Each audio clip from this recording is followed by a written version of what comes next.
Padre Santo y Padre bueno, gracias porque tú nos das esta mañana, este día, esta oportunidad de congregarnos en este tu santo templo, Señor.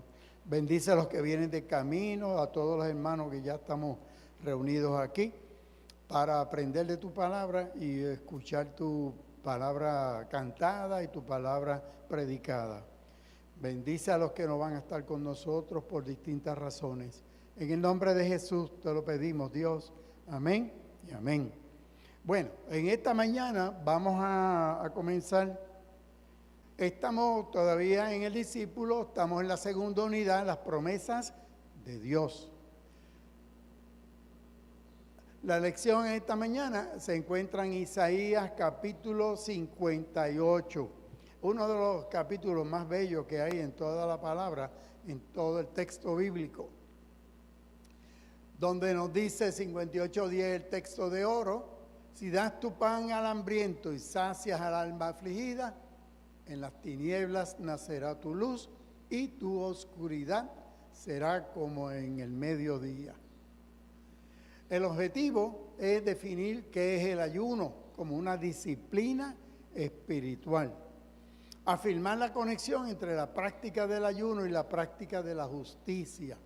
Y recalcar la importancia de practicar la justicia, sobre todo en todas nuestras relaciones. Pero ese es el tema, el ayuno. Y el texto bíblico es Isaías 58. Pero vamos entonces primero a ver quién es Isaías, saber quién es el profeta que está escribiendo y nos está hablando en esta mañana. Isaías ministró en el reino del sur, en el siglo 8 antes de Cristo, durante el reinado de esos 4 reyes.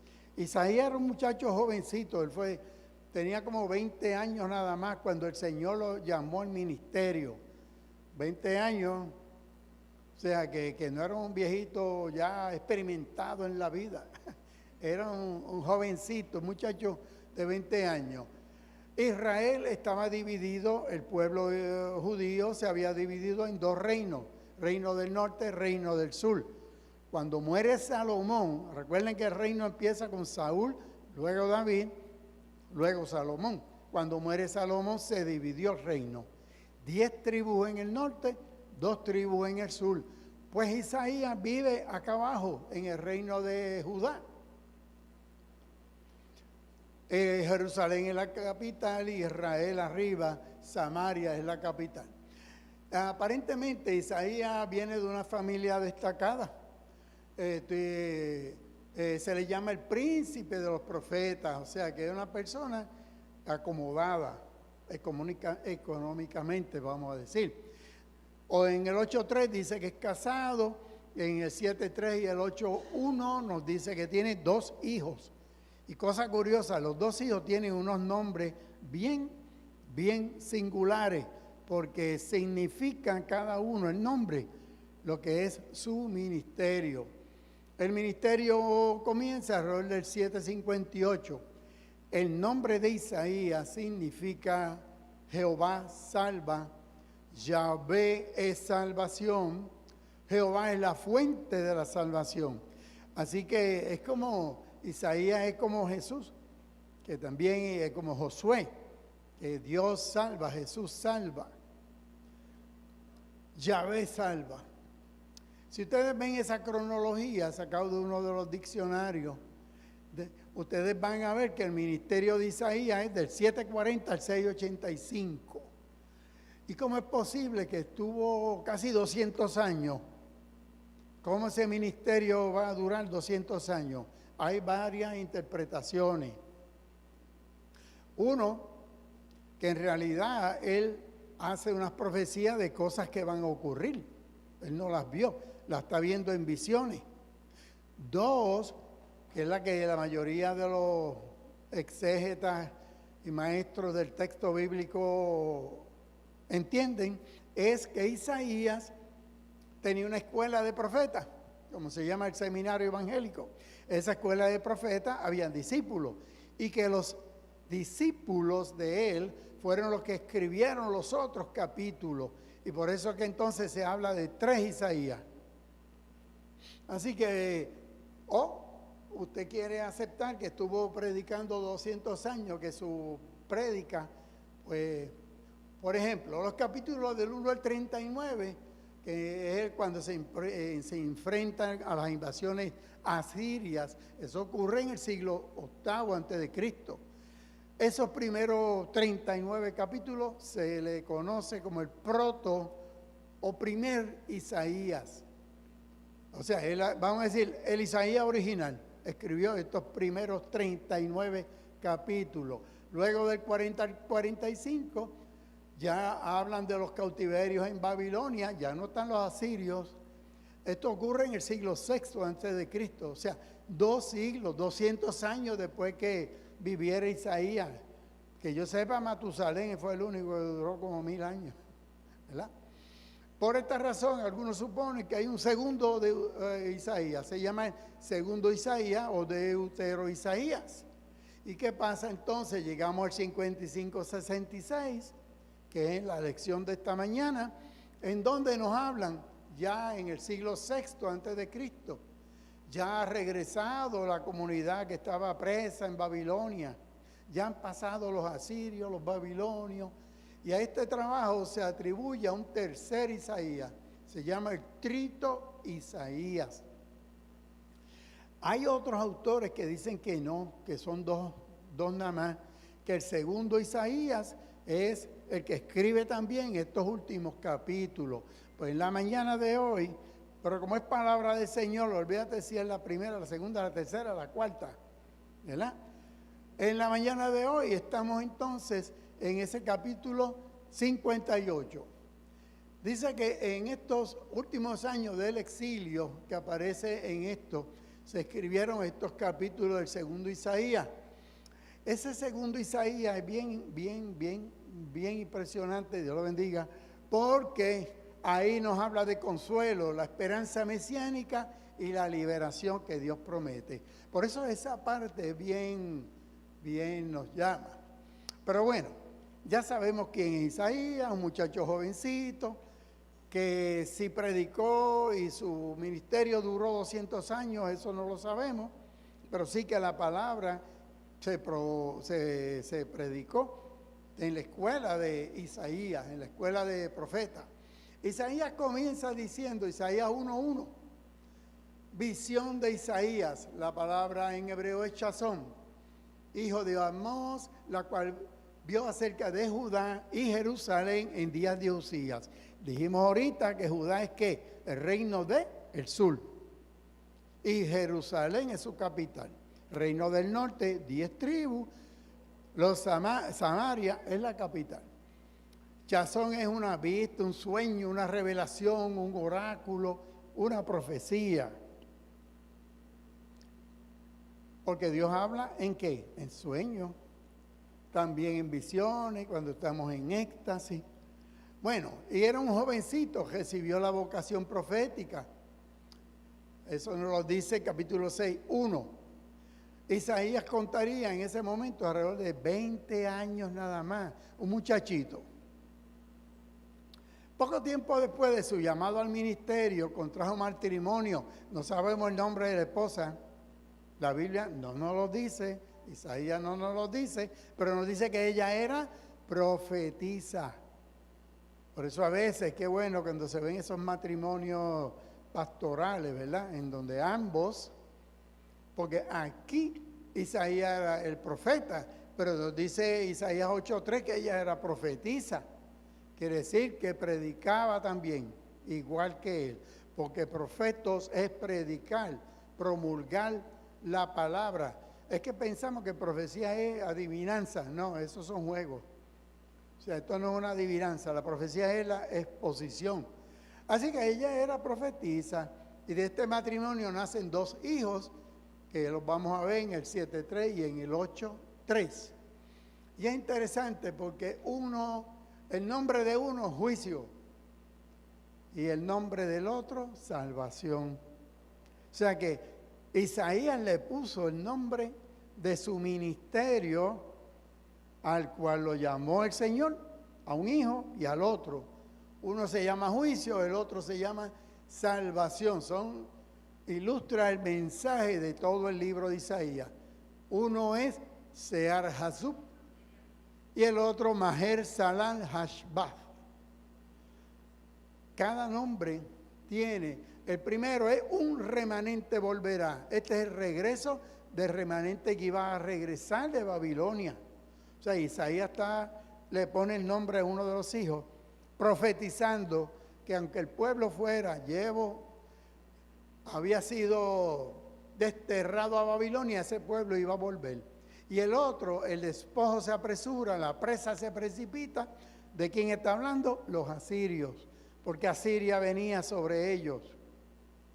O sea que el nombre de los dos hijos tiene el ministerio profético de Isaías. Uno profetiza cuando va Damasco y Samaria, ¿verdad?, que va a ser conquistada por los asirios, y el otro del remanente que va a volver. Isaías 6:1 nos dice que en el año que murió Usías, vi al Señor en un trono. El rey Usías murió en el 740. ¿Saben por qué murió? Se murió de lepra. ¿Por qué murió de lepra? Porque quiso hacer funciones de sacerdote. Y él era rey, no sacerdote. El único que es rey y sacerdote es el Señor. Así que murió de lepra por realizar. Eso nos lo dice Segunda de Crónicas 26, por allá.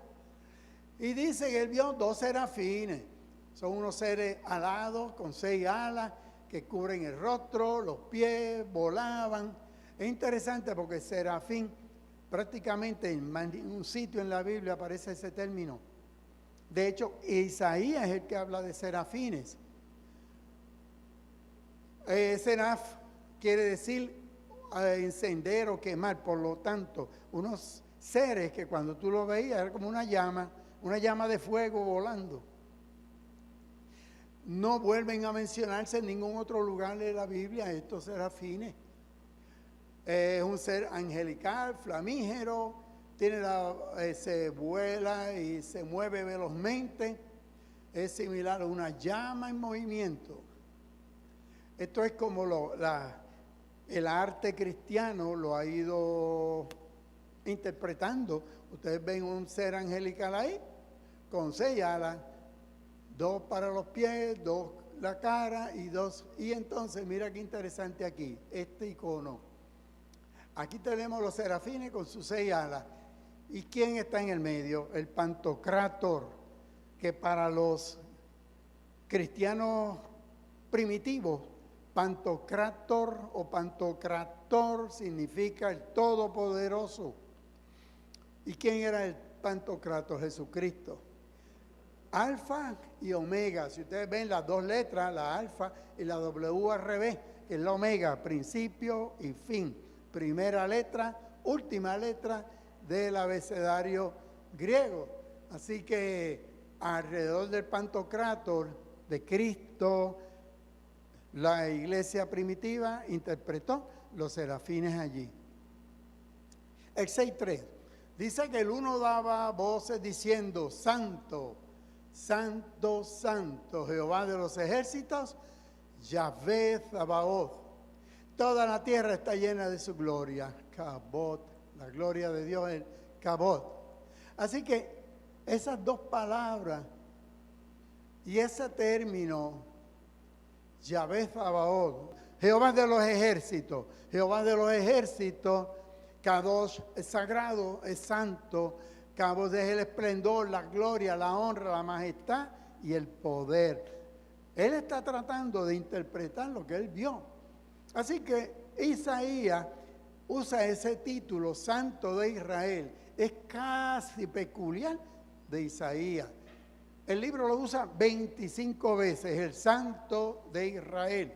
Sin embargo, esta expresión solo se encuentra 5 veces más en el Antiguo Testamento. Por lo tanto, Isaías nos está diciendo que el Santo de Israel, ¿verdad?, el Kadosh, el Yahvé Sabaoth, es un término de Isaías. Bueno, vamos allá. El 8, Isaías 6:8 dice: después de oír la voz del Señor que decía: ¿a quién enviaré? Resultó que el muchacho de 20 años le respondió: heme aquí, envíame a mí.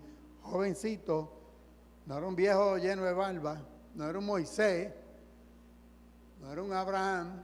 Isaías insistió repetidamente la necesidad de una fe en Dios, que esa fe en Dios tiene que impactar mi vida personal y mi vida y la vida del pueblo, la vida pública. ¿Saben cómo se le llama a Isaías? A Isaías se le llama el evangelista. ¿Por qué? ¿Por qué ustedes creen que se le llama el evangelista? Si usted lee todas las profecías que hizo de Cristo, ¿verdad? El evangelista del Antiguo Testamento o el evangelio según Isaías. Además del evangelio de Mateo, Marcos, Lucas, Juan, tenemos un evangelio en el Antiguo Testamento y es este hombre, el evangelista del Antiguo Testamento. ¿Cómo murió Isaías? La Biblia no nos dice claramente, pero sí nos dicen libros de la tradición judía, que fue asesinado bajo este rey, bajo Manasés, quien lo mandó a cortar por la mitad, a cerrarlo por la mitad. Lo metieron en un tronco y lo aserraron. Probablemente su muerte tuvo lugar en el año 701 a.C. Por eso es que tenemos los 200 años de un proto-Isaías, un deutero-Isaías, un trito-Isaías, que hablábamos ahorita, ¿verdad? El único término o referencia a esto es en Hebreos, la carta a los Hebreos, capítulo 11, verso 37, que dice, en esa epístola a los Hebreos, que se le atribuye al apóstol Pablo, pero no sabemos. Fueron apedreados, aserrados, pero no dice quién fue. Así que si murió o no murió Isaías partido por la mitad, pues no sabemos. Unos a prueba, muertos a filo de espada. Así que aunque la Biblia no menciona que Isaías fue aserrado, hay un libro apócrifo, se llama El Martirio de Isaías. Y este libro fue escrito en el siglo I. Y ahí cuenta que Isaías fue aserrado por orden de este rey Manasés. Así que a veces pues necesitamos ver qué dicen los libros, la cultura, la historia alrededor del texto bíblico para poderlo llevar.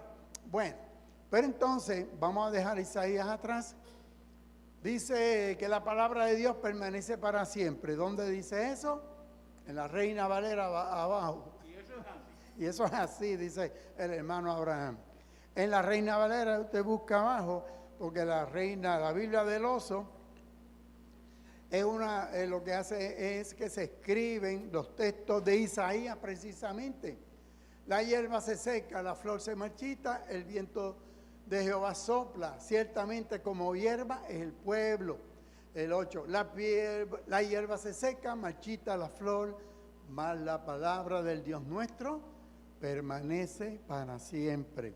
Eso lo repite después el evangelista Santiago. Por eso es que a lo mejor le suena. Si usted busca la epístola de Santiago, el capítulo 1 o 2, está ese texto. Pero el que lo escribe original es Isaías. ¿Por qué yo digo que la palabra del Dios nuestro permanece para siempre? Porque hay unos rollos, se llaman los rollos del mar muerto. Los rollos del mar muerto, que no es ningún mar, es un lago de agua salada, ¿sabe por qué se ha acumulado? Porque se ha acumulado por miles y miles de años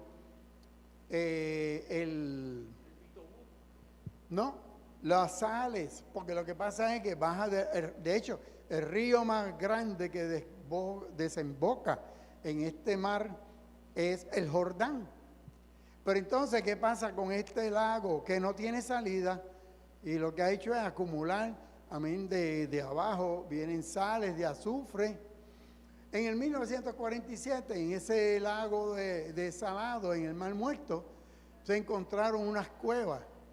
Hay alrededor de 11 cuevas y allí se encontraron de 900 a 1000, ahí dice 900, pero ya van 1000 y pico, porque han seguido descubriendo cuevas.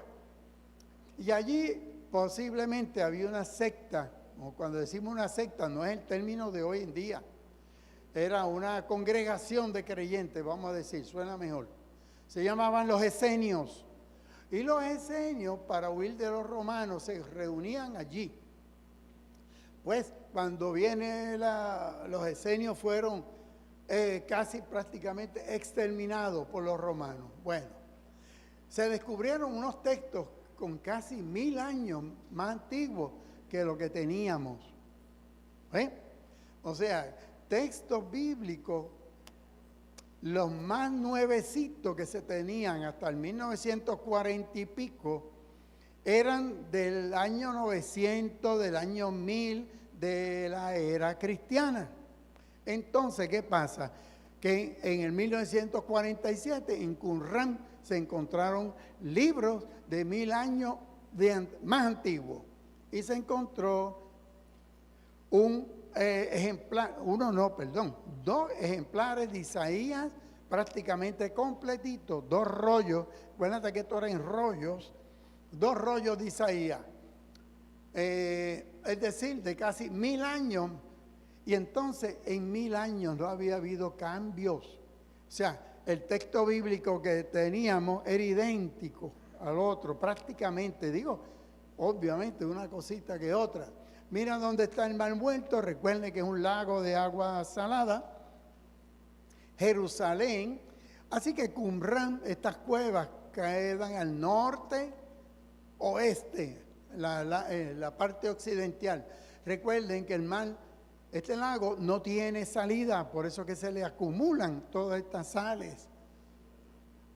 Lo ven allá arriba, los manuscritos, esa vasta colección.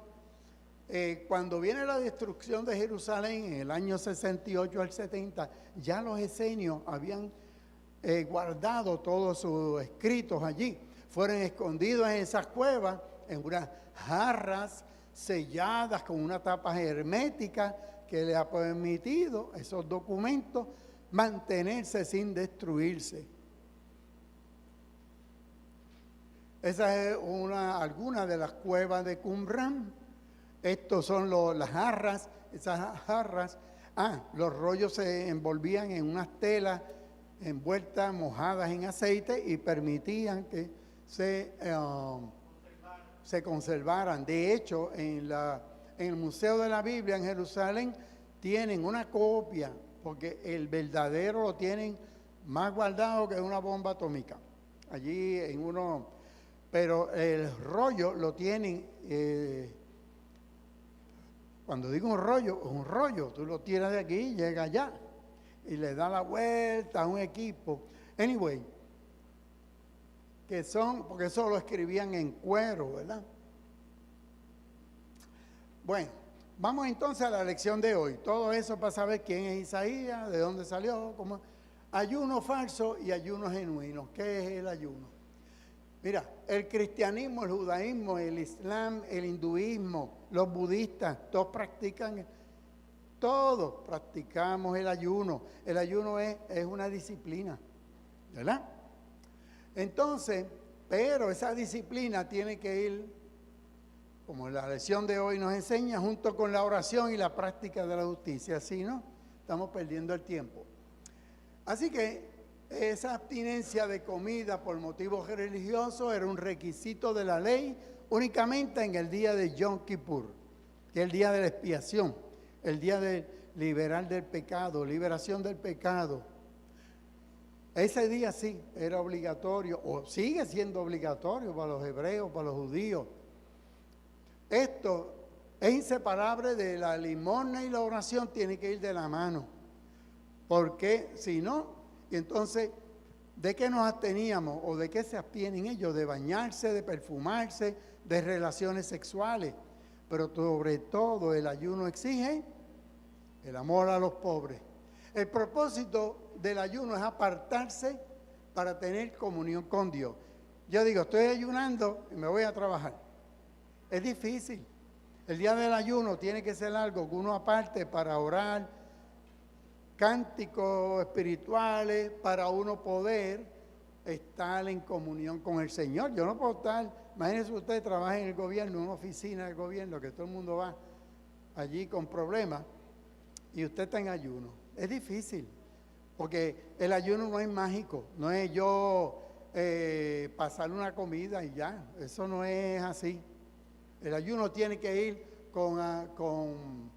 Mira, el judaísmo, ese día, el Yom Kippur, es el día del perdón. Se celebra entre septiembre, octubre, por ahí. La fecha del día de la expiación. Ahí es obligatorio todo el mundo. Ayunan 24 horas. ¿De qué se abstienen? Comer, beber, relaciones sexuales, del cigarrillo, de manejar, bañarse, maquillarse, jugar videojuegos. Aquí hay ayuno para todo, ¿verdad? Y hoy por hoy el cristiano puede decir, pues no voy a ver telenovelas, no voy a ver... Se acaban las redes sociales en esos días de ayuno, para ponerlos en el contexto de hoy.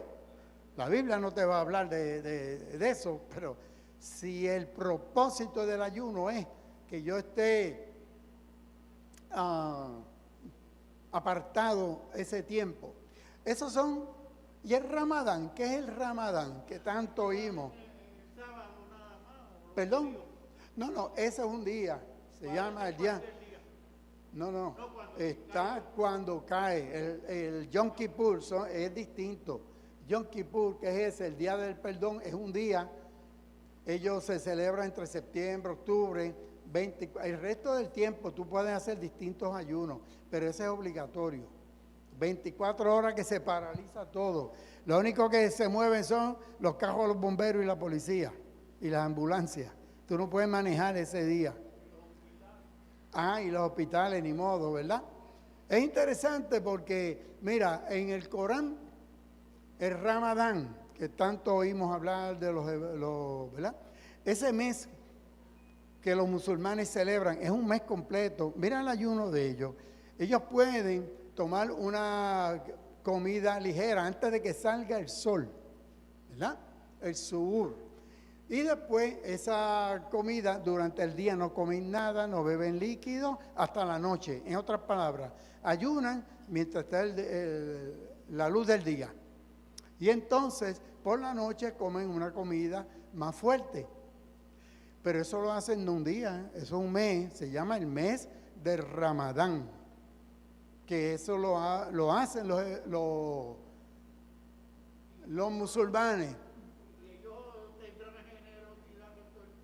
Oh, sí, eso es parte. Por eso, qué bueno que Abraham me dice esto, porque eso es lo que nos dice la lección esta mañana cuando entremos, que ya mismo vamos a caer ahí. Que tiene que haber generosidad, que no es que yo pase hambre. Esto no es cuestión de yo abstenerme y darle para adelante y pasar una comida. En ese momento tú tienes que ser generoso. Y entonces, el nombre Ramadán viene de la raíz ramada, que quiere decir quemar y ardiente. Fíjate que es igual que el judío. El Yom Kippur es el día del perdón. Pues aquí el Ramadán es el mes del perdón también, porque el fuego quema y quema, ¿ves? Perdonado por fuego. Se abstienen de alimentos, bebidas, tabaco, relaciones sexuales. Pero la oración tiene que ir leyendo el Corán y tiene lo que tú decías, acciones benéficas. Si no, no vale el ayuno. Es interesante que los discípulos de Juan Bautista ayunaban y los del Señor no. Hubo un momento dado que le dice, mira, los discípulos de Juan ayunan y los tuyos comen y beben. ¿Qué pasa? Soy Mateo 9, Marcos, Lucas. Pero entonces el Señor les dice, ¿por qué van a estar ayunando ahora? Y estamos de fiesta, estamos de boda. Cuando yo no esté, entonces ayunarán. Entonces, si cogemos el texto fuera de, ¿verdad?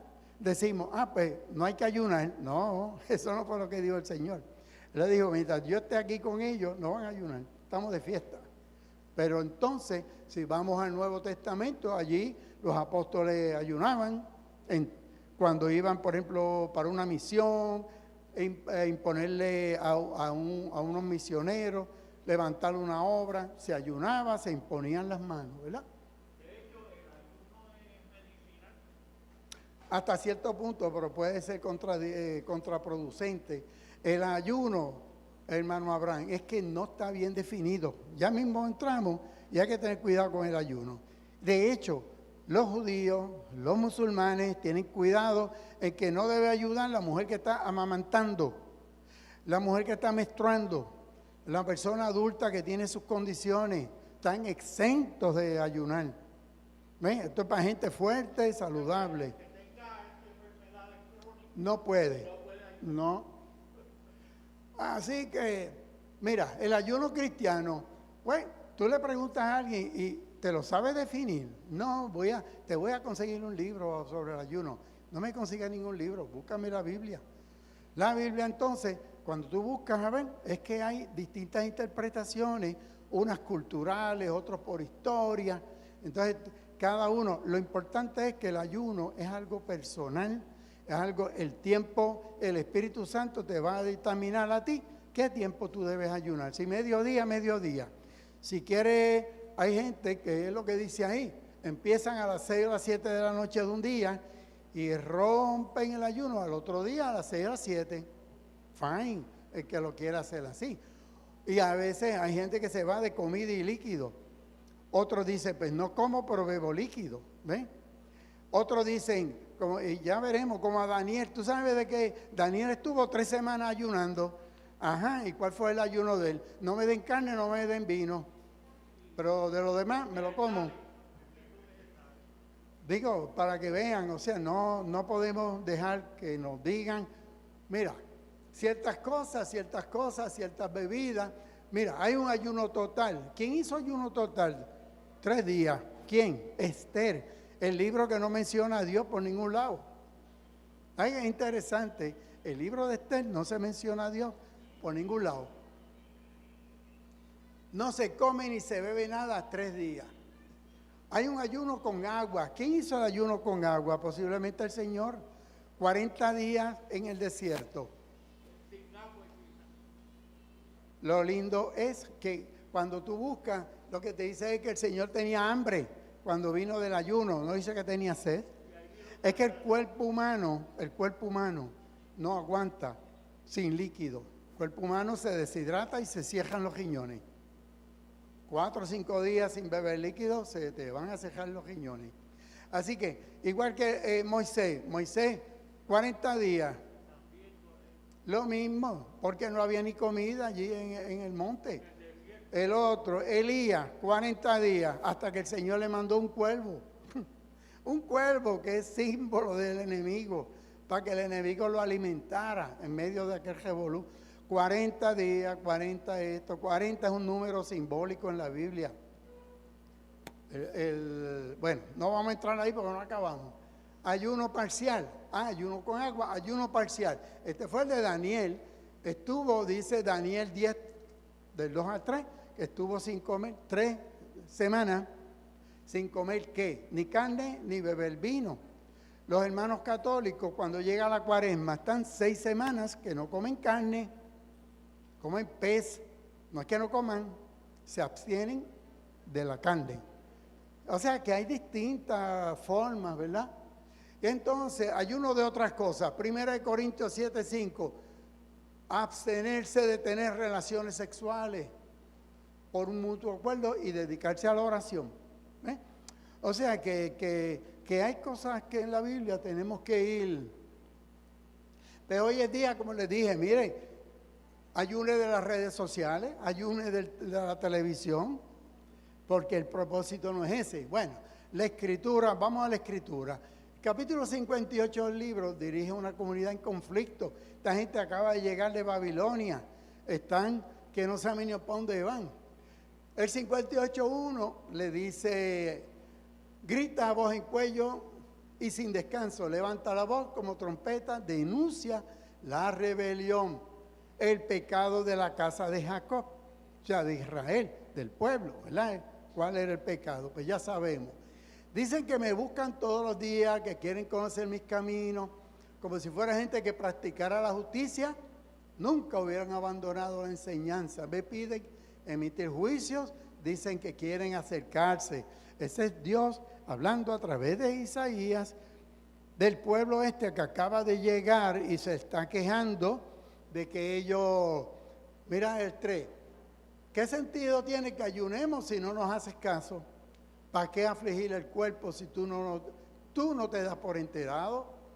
Resulta que cuando ayunan solo buscan su propia satisfacción. Mientras tanto, oprimen. O sea que el problema, vamos viendo cuál es el problema con el ayuno. El problema es que el ayuno no es mágico. El problema es que el ayuno no es saltarme una comida. Tiene que haber aquí, en el corazón, un cambio, ¿verdad? Entonces, el 4, solo ayunan para estar peleando y discutiendo y para dar puñetazos impunemente. Si quieren oír su voz, que su voz sea escuchada, no ayunen como lo hacen hoy. En otras palabras, cambien la fórmula. Ahora, lo interesante es, pero esto no pasa en la iglesia. En la iglesia no peleamos, no nos damos puñetazos, pero nos pasamos ayunando. Ya Isaías, ese capítulo 58 de Isaías es terrible. El 5, ¿acaso lo que yo quiero como ayuno es que en un día alguien aflija su cuerpo? Como hacían en la Edad Media todavía, ¿verdad? Cogían y metían latigazos con esas pullitas de metal y se sacaban para lastimar el cuerpo, afligir el cuerpo. Que incline a la cabeza, o sea, bajar la cabeza como un junco, que se acueste sobre la ropa áspera, que es el silicio, la ceniza. A eso le llaman ayuno y día agradable del Señor. Y ahí los deja. Palabra de Dios para todo, que es la PDT. Dice, acostarse con ropas ásperas, ese es el silicio. Y en ceniza, ¿quién andaba en ropas ásperas? Juan el Bautista. Juan el Bautista era con pelo de camello, ropa de camello. O sea que eso debe haber picado como loco. Exacto. O tiende a comer más. 6. Más bien el ayuno que yo quiero, aquí es que viene la lección, es desaten las ataduras de impiedad. Abajo Biblia textual, que es la BTX, dice ligaduras de maldad. Todo lo que sea malo tenemos que echarlo para afuera. Suelten las cargas de la opresión, se ponga en libertad al oprimido y se rompa todo yugo. No es más bien el yugo que yo escogí, desatar ligadura de maldad, soltar carga, dejar libre el quebrantado y que rompamos todo yugo. Lo más importante es que el ayuno fiel nos lleva ¿a qué? A dar cara. ¿Qué es eso de dar cara?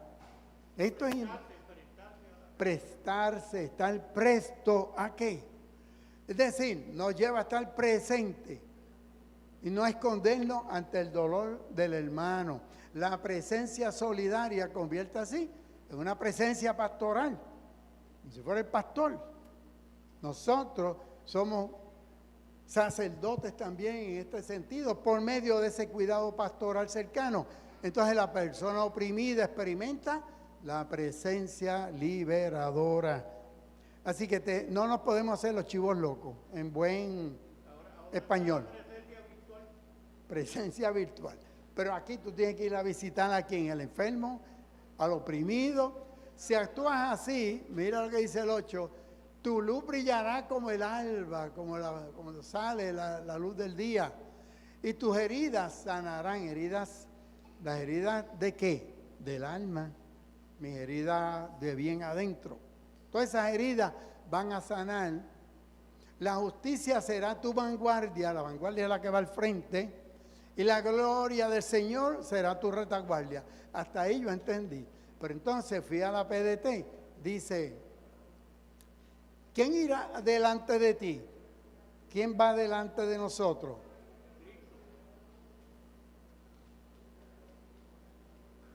¿Quién va delante de nosotros? Ahí lo dice.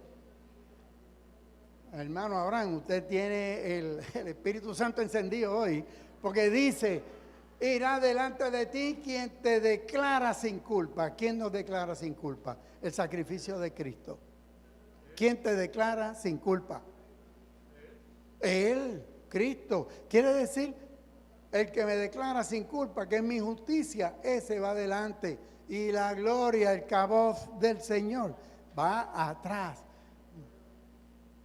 Entonces clamarás y el Señor te responderá, lo invocarás, Él te dirá, aquí estoy. Palabra de Dios para todos. Dice, entonces si me llamas, yo te respondo. Si gritas pidiendo ayuda, yo te diré, aquí estoy.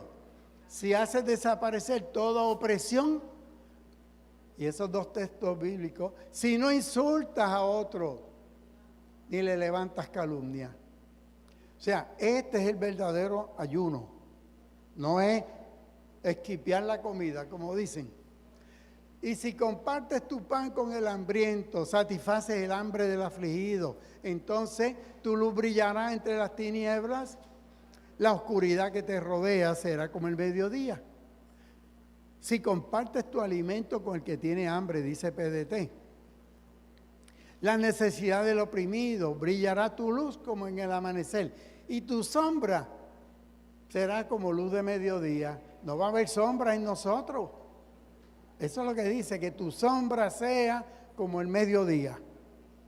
Que tu sombra sea como la luz del mediodía. ¿En quién ocurre esto? En el que reparte, comparte el alimento, satisface.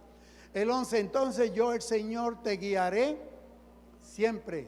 Y en tiempo de sequía voy a satisfacer tu sed. Voy a infundir nueva fuerza a tus huesos. Serás como un huerto bien regado, como un manantial. Wow, qué bella, ¿verdad? Pero ¿en quién ocurre esto? En el que hace.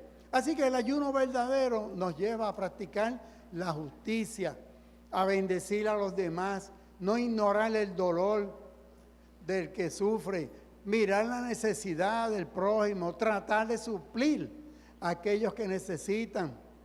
¿Y esto para qué lo hago? ¿Para que me laven? Para honrar a Dios. Por eso que el Señor le dijo, mira los fariseos estos, se dejan la cara toda tiznada y toda pasando hambre, caras largas. Eso no. Lávate la cara, perfúmate, que nadie sepa que tú estás en ayuna. Esta predicación la tuvo el reverendo, que entiendo yo que en paz descanse, Roberto Amparo Rivera, en el 2007, en esta iglesia. Y yo la apunté, era cuando veníamos con la Biblia, ahora con los teléfonos un lío. Y lo apunté porque me dijo, ese pastor predicó sobre Mateo 25, del 31 al 46, el juicio final. Así, cuando usted busca la Biblia, dice el juicio final, y él le llamó el examen final. Y él dijo, ¿y sabe cuál es la materia de ese examen? Relaciones humanas. Lo mismo que nos está predicando, profetizando Isaías, relaciones humanas. Y si usted lo lee, mira, un cantito nada más. Entonces los justos le preguntarán, Señor, ¿cuándo te vimos con hambre? Y te dimos de comer, o sed, y te dimos de beber. ¿Cuándo te vimos forastero, desnudo? ¿Cuándo te vimos enfermo en la cárcel? Te visitamos. Relaciones humanas. Así que el examen final no es, de hecho, eso es Mateo 25. Y tú vas a Mateo 6, dice, no, que yo eché fuera demonios. Y el Señor le dice, apártate de mí. Esto no es cuestión de los dones, de echar fuera demonios, hablar lengua. No, relaciones humanas. Fíjate que cuando uno lee eso, todo es suplir la necesidad del hermano. Punto. ¿Cómo debemos definir y practicar? Es una disciplina espiritual. El tiempo lo decide usted. El tiempo el Espíritu Santo te va a llevar. Yo conozco hermanos que, por ejemplo, empezaban el ayuno a las 6, 7 de la noche, no desayunaban y entregaban el ayuno, entregan al mediodía. Otros lo siguen hasta la tarde, otros lo hacen completo, alimento líquido, ¿verdad? O sea que el ayuno tiene un propósito, es conducir al creyente a concentrarse, profundizar, es un tiempo dado. Digo, es difícil uno decir, estoy en ayuno y me voy a trabajar a bregar con los 20,000 problemas que surgen en el trabajo. Hay cosas, te vas a distraer. El ayuno debe practicarse en unión a otras disciplinas. El ayuno tiene que ir acompañado de la lectura bíblica, de oración, meditación, oír la alabanza, ¿verdad? Algunos motivos: disciplinar el cuerpo, preparar para un evento importante, como lo hacían los apóstoles, ¿verdad? Que iban a expresar un momento de luto, discernir la voluntad divina. Así que en esta mañana lo que estuvimos en Isaías 58, vimos primero quién era Isaías, ese jovencito, su prédica, su ministerio, y ese capítulo 58 que hay que estudiarlo y estudiarlo y estudiarlo, sobre el verdadero ayuno. El ayuno no es que yo estoy 4 días sin comer, pues pasa hambre si tú quieres, ese no es el propósito. El propósito es, y cuidado con dejar de beber líquido. De hecho, me llama la atención el ayuno de Daniel. Daniel dijo, pues 3 semanas que no como carne ni bebo vino, pero se alimentó de otras cosas, ¿sí? Y así por el estilo.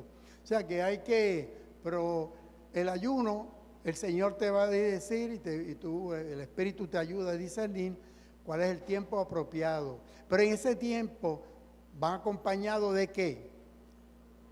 Oración, meditación, alabanza y más allá, buenas obras, obras de justicia, como lo dice aquí, y no hacer cosas indebidas. El ayuno de Daniel fue sustentable. El hermano Abraham dice que el ayuno de Daniel era sustentable. Es tremendo el hermano Abraham. Bueno, vamos a orar, vamos a inclinar los rostros y vamos a la oración final. Señor, gracias, Dios de toda justicia. Te alabamos y te bendecimos por tus muchas bondades para con nosotros. Gracias te damos porque escuchas nuestras oraciones y nuestras plegarias. Gracias porque permite que nos acerquemos a ti por medio del ayuno y la oración. Ayúdanos a practicar el ayuno que es verdaderamente agradable a ti. En el nombre de Jesús, amén y amén. Dios le bendiga.